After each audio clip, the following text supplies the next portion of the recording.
Hello tout le monde. Hello YouTube. Du coup je reviens pour une nouvelle vidéo, ça fait un moment. Non, je n'étais pas partie je ne sais où, c'est juste que j'avais pas trop de temps avec le boulot etc. La vie de tous les jours quoi. Je voulais pas me précipiter pour faire une vidéo à la va-vite.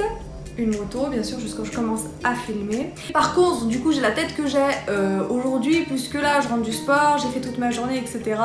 Je ne suis peut-être pas au top niveau, je m'en fous, voilà je suis comme je suis de toute façon. Et du coup si je reviens c'est pour vous dire que ça fait un an que j'ai fini la chimiothérapie. Le 3 avril ça faisait un an. Donc déjà je suis super contente, un truc de fou. J'ai fêté ça, c'est sûr que ça se fête et c'est sûr qu'on n'oublie pas. Quand on sait que ça fait un an qu'on a fini la chimio, on n'oublie pas. Pour nous remettre un petit peu les idées dans l'ordre, il y a un an, j'en étais où, j'étais comment, j'avais quoi, voilà. Et on va regarder aujourd'hui où j'en suis du coup, pour vous montrer que un an après, comment on peut évoluer après la chimiothérapie. Comment j'ai changé, les choses qui sont revenues, pas revenues. Donc du coup, bien sûr il y a des choses que je vais peut-être répéter, que j'ai dit dans d'autres vidéos, puisque de toute façon, les abonnés fidèles, voilà, entendent parfois des choses qui reviennent, forcément c'est obligé. Alors il y a un an, j'avais fini la chimiothérapie, j'ai été bien malade pour la dernière chimio. Je me rappelle que les dernières chimios, je commençais à passer de nausées à vomissements. J'avais donc eu la chimio le 3 avril et pendant la semaine qui suivait, j'avais été vraiment pas bien. Mais je sais que c'était la dernière, donc ça allait. J'avais mal au ventre, j'avais des vomissements, des nausées. Et puis j'en avais ras le cul. J'avais les ongles noirs dégoûtants. J'avais tellement mal aux doigts que j'arrivais même plus à accrocher les boutons de mon pantalon. J'avais pas de cheveux évidemment. Ils ont pas repoussé pendant la chimio malgré qu'il y ait des gens à qui ça peut arriver. Sachez qu'il y a des gens qui ont les cheveux qui poussent pendant leur chimio. Moi ça n'est pas arrivé, mes cheveux n'ont pas du tout poussé, mais alors pas du tout. J'avais plus de cils, j'avais plus de sourcils. Je commençais vraiment à être abîmée on va dire par tout le traitement. J'ai vraiment ressenti à la fin, c'est-à-dire qu'à la fin j'avais vraiment le visage plus gonflé, le cou plus gonflé, j'avais plus d'effets, les ongles, tout ça, c'est vraiment plus venu vers la fin du traitement. Je trouve que pendant la chimio, les effets sont changeants. On peut pas dire au début de chimio je suis comme ça, à la fin on ne sait pas comment on sera. Tout ce qu'il faut c'est se dire peut-être que je suis mal maintenant, mais peut-être que la prochaine chimio, même si c'est le même produit, j'aurai pas du tout les mêmes effets. Donc c'est vrai que j'avoue, je dis la vérité, c'était compliqué. Voilà, là j'étais vraiment au moment où il fallait que ça se termine. Donc mes globules avaient du mal à remonter, c'était pas évident, à chaque prise de sang ça commençait à être un peu galère à ramer. Donc c'était vraiment le moment que ça se termine. J'avais même failli sauter une chimio parce que mes globules étaient pas bons. Ça arrive, mais finalement je l'ai faite. Donc voilà, peu importe, de toute façon. Enfin peu importe. Je dis peu importe parce que c'est 12 chimiothérapies. Et si on en fait que 11, c'est pas parce qu'on en a fait que 11 et pas 12 que ça va changer énormément. Voilà, c'est des packs de 12, c'est comme un pack de bière ou un truc plus ressemblant, c'est comme la radiothérapie. Il y a 33 radiothérapies, donc du coup 33, pourquoi 33? On sait pas, ça aurait pu être 30, ça aurait pu être 34, mais c'est un pack de 33 pour ceux qui font les 33 hein. Évidemment il y en a qui en font 25, il y en a qui en font 20, il y en a qui en font 5, enfin le pack maximum pour le cancer du sein c'est 33 séances, des vraies séances hein, pas la séance d'essai, tout ça, des vraies séances. Voilà le topo en gros de comment j'étais avant, il y a un an de ça. Et aujourd'hui, du coup, mes cheveux ont poussé 3 semaines après la dernière chimio. Mes cheveux ont poussé fin avril, pendant mon opération. Je me suis fait opérer le 24 avril, pendant mon opération. Enfin en sortant de l'opération, je sais que quelques jours après, ou même à l'hôpital, je ne me rappelle plus exactement, j'avais vu vraiment un semblant de... Parce qu'il faut quand même que les cheveux poussent à l'intérieur avant de sortir du cuir chevelu. Je crois qu'il y a 4 mm avant que ça sorte. Enfin bref. Peut-être que je vous dis des conneries, mais je crois que c'est ça. Et du coup, je me suis fait tatouer les sourcils 1 mois et demi, je crois, ou 1 mois après la dernière chimio. Parce que du coup, pour le tatouage, il faut attendre quand même. Mes cils ont poussé rapidement, comme mes sourcils. Parce que je les ai fait tatouer, retatouer mes sourcils parce que je les avais tatoués, mais pas du tout à cause de la maladie. Et je les ai fait retatouer pour que, en fait, parce que le pigment avait un petit peu viré avec la chimiothérapie, pour que ce soit bien fait. Et puis le tatouage semi-permanent permanence, ça se refait. C'est pas quelque chose qui dure à vie. C'est quelque chose qui nécessite des retouches, voilà, si on veut. Et mes cils et sourcils ont poussé vraiment relativement vite, vraiment ça c'est sûr. Là, à l'heure d'aujourd'hui, j'étais vraiment pas encore dans la repousse. Hein. Il y a un an, j'étais vraiment dans la fin de la chimio, de se remettre des événements, mais là ça allait, j'étais en mode on va fêter ça, ça va mieux.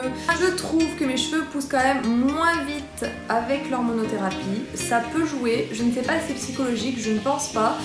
Je sais que sur YouTube il y a des filles que je suis qui se sont rasées la tête ou qui voilà, qui sont coupées les cheveux, enfin voilà, à peu près à la même époque, ou même en calculant sur un an, elles ont eu quand même les cheveux qui ont beaucoup plus poussé. Après c'est vrai que je partais quand même de rien du tout. C'est vrai que quand on se rase la tête, ça repousse le lendemain quoi. Donc c'est vrai que d'un côté, forcément aussi quand on part de rien, maintenant je trouve qu'ils n'ont pas encore énormément poussé. Après je suis contente quand même de ce que j'ai.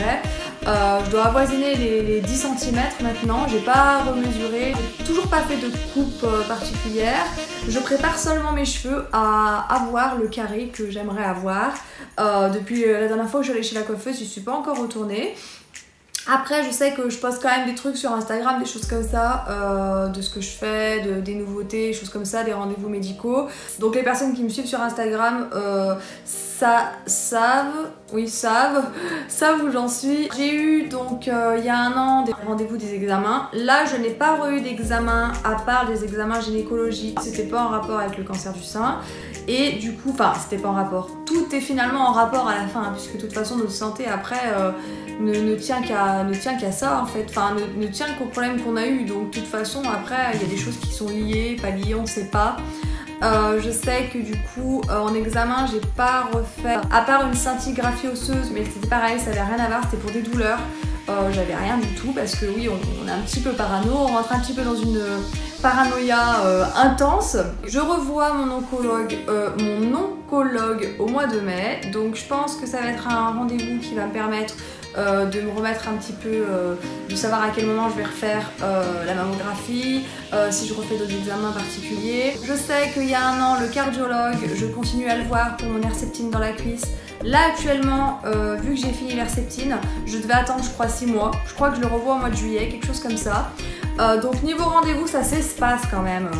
On a quand même de l'air. Donc vous voyez, en un an, on a quand même passé de beaucoup de rendez-vous, beaucoup d'examens à quasiment rien. Je n'ai quasiment pas d'examens médicaux actuellement. Donc je suis quand même tranquille. Mais on en a, et tant mieux qu'on en ait, parce qu'on rentre dans un flip complet. Si on n'en avait pas, ce serait vraiment compliqué. Pour les personnes qui se disent oh là là, je vais jamais arriver à repartir, à retravailler, machin, vous inquiétez pas, vous avez quand même du temps. Moi j'arrive à allier les deux. Et là j'ai repris un poste et c'est pour un long terme, donc ce n'est pas des petits contrats, des petits remplacements. Là je vais vraiment partir sur quelque chose, travail, même formation dans le travail. Donc là je suis vraiment partie pour un truc, donc c'est possible vraiment, c'est possible de retravailler à fond, à 100%, d'avoir une vie complètement normale, enfin normale pour une vie qui vous convient en fait, une vie normale. C'est la vie qui vous convient à vous, votre mode de vie, et vous pouvez reprendre le mode de vie qui vous convient. Donc moi je dis la vie normale, mais chacun a sa normalité on va dire. Après je sais que j'ai eu quelques petits soucis quand même, j'avais eu des douleurs là vers la côte et du coup j'avais fait la scintigraphie osseuse. Là je sais que j'ai des kystes aux ovaires, mais bon apparemment faut pas s'inquiéter, ça peut venir du tamoxifène, donc merci l'hormonothérapie. Je reçois beaucoup de commentaires de personnes qui me disent que l'hormonothérapie, faut pas le faire, faut pas le prendre, machin. C'est chacun ses envies. Moi j'ai décidé de le prendre. J'ai décidé quand même de continuer. Oui, j'ai des kystes aux ovaires qui sont peut-être liés à ça. Je prends un cachet quand même fort qui a des effets nocifs pour la santé. À un moment donné, voilà. Après, je pars du principe où j'ai du mal à faire confiance à la médecine. Mais sur ce coup-là, je sais pas, j'ai envie de faire confiance dans le sens où je me dis peut-être qu'il est plus nécessaire de le prendre. J'ai plus de bienfaits à le prendre, le bénéfice-risque, voilà. Donc après, c'est vraiment chacun ses envies. Il y a un an, je n'avais pas commencé le cachet. Pour ceux qui se posent la question, l'hormonothérapie, je l'ai commencé après la radiothérapie. donc je ne l'ai pas commencé directement après la chimio. Après la chimio, on nous laisse tranquille, on nous laisse respirer, on va pas nous foutre un cachet de crotte.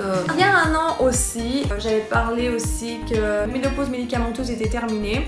Je suis redevenue normale pour une fille de 24 ans et j'en suis très contente. Mais par contre, pour les personnes à qui ça arrive, sachez qu'avec le tamoxifène ou l'hormonothérapie, on peut avoir des règles beaucoup plus abondantes, beaucoup plus, on peut dire douloureuses aussi. Ça peut durer longtemps, très longtemps. J'en suis la preuve même aujourd'hui, à l'heure où je vous parle, c'est très long. En tout cas, je ne sais pas si un an après j'ai évacué la chimio. Ce que je sais, c'est que j'ai eu l'impression du jour au lendemain d'avoir un poids qui est parti. Pas le lendemain de la chimio, pas un mois après, ni 2 mois après, mais au moins peut-être 8 ou 9 mois après vraiment. D'un coup, du jour au lendemain, j'ai eu l'impression que tous ces petits effets secondaires que j'avais tout le long de la fin de la chimio, parce qu'il faut quand même du temps à l'évacuer. Je sais pas si c'est qu'elle a été évacuée, mais j'ai l'impression que d'un coup je me suis retrouvée. Il y a quand même des choses qui restent, comme problème de digestion, je suis vite écurée, tout ça. Et franchement, je vis avec, ça me dérange pas plus que ça. En tout cas, voilà, un an après, j'espère que ça vous donnera un peu l'espoir des personnes qui sont en chimiothérapie ou des personnes qui se posent des questions. Un an après, vous voyez, on peut reprendre une vie qui nous plaît. On peut vraiment s'en sortir et passer à autre chose, parce que c'est vrai qu'on est plongé que dans la maladie. Et sachez que vraiment, c'est vraiment possible. Je vous dis pas ça pour vous jouer de la flûte ou je sais pas quoi. J'ai pas l'impression que c'est un mauvais souvenir, puisque j'ai l'impression que l'histoire est quand même récente, donc c'est toujours là, c'est toujours compliqué. On nous dit jamais qu'on est guéri, personne ne va nous dire c'est bon, vous êtes guéri, mais en réémission c'est déjà bien. Et il y a tellement de choses encore, peut-être que j'ai pas dit dans la vidéo, mais voilà, c'est pas évident de tout rassembler parce que je prépare pas des textes avant de faire mes vidéos, je parle comme ça vient. Après, si vous avez des vidéos, si vous avez des commentaires, n'hésitez pas à mettre des commentaires dans la vidéo, quoi, tout simplement. Merci à toutes les personnes qui s'abonnent à la chaîne, à toutes les personnes qui me suivent, vraiment, les personnes qui m'envoient des messages de soutien, qui m'envoient des messages pour m'expliquer leurs expériences. Et ça me fait plaisir justement de vous donner des conseils, de vous aider, et c'est le but, voilà. Merci d'avoir regardé la vidéo, je vous dis à plus tard, ciao ciao ciao ciao ciao ciao ciao ciao ciao ciao ciao.